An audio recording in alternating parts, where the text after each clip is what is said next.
Hi, my name's Alex and I'm a Teacher's Assistant in the Year 10 Blended Learning class. This term we've been working on short stories and it's a fantastic way to differentiate the content. So in terms of process and product and content, the kids get to choose, which is great, but it also allows us a lot more time to give feedback to the students. So in that way they get to choose, they have more maturity over their choices and also gives us great one-on-one time where we can actually integrate ourselves within their learning and help them, extend them, so even if the kids are a little bit on the remedial side or if they're extended, everybody's learning is bettered by this process. This term in English we have been doing a different sort of learning which is called blending learning, and it's basically integrating your own sort of learning pace, so taking more independence and being able to go ahead of a set classroom sort of structure.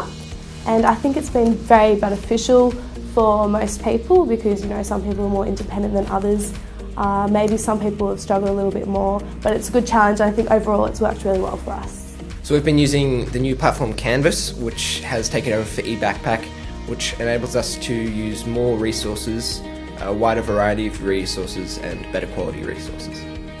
This really helps put together knowledge quickly from different aspects of creative writing. For example, we quickly learn how to write a setting effectively using different techniques, and it helps with our short story writing, which is the overall goal. Blended learning's been a great opportunity for me to develop skills for things such as independent learning, and it's been great for me to learn without the bounds of a normal classroom, and it's been great for things such as university, like later on in life. Today our workshop's going to be on experimenting with point of view. Writing a passage from the first person point of view as someone walking to a mailbox to post a letter that contains unpleasant news.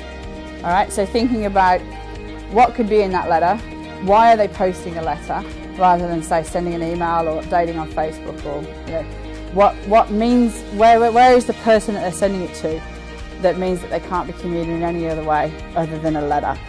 And we're going to think about writing from that point of view.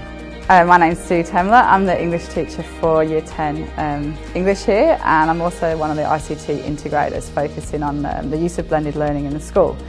And last 4 weeks we've been looking at the creative writing unit, and to do that I thought about how to best do it so that the students had some freedom of choice. They had some elements that they could be practicing on in their own time. So I've used our new learning management system Canvas as the vehicle for delivering a lot of the content that doesn't necessarily need to be directly taught from me from the front. They've been able to follow that at their own pace. I've given each one an individual learning pathway through the material, and this is differentiated on ability. Some of it is enrichment and some of it has been used to stretch the students because I have a large range of ability in this classroom. Additionally to that, every lesson I have publicised what workshop I'll be running for that lesson, and that's enabled students the freedom of choice to sort of say, yeah, I'd like to experiment in that workshop, I'd like to take part in that, and so they move to the front of the classroom. That ranges between 5 and 8 students each time, and sometimes I've encouraged them that they have to do a workshop.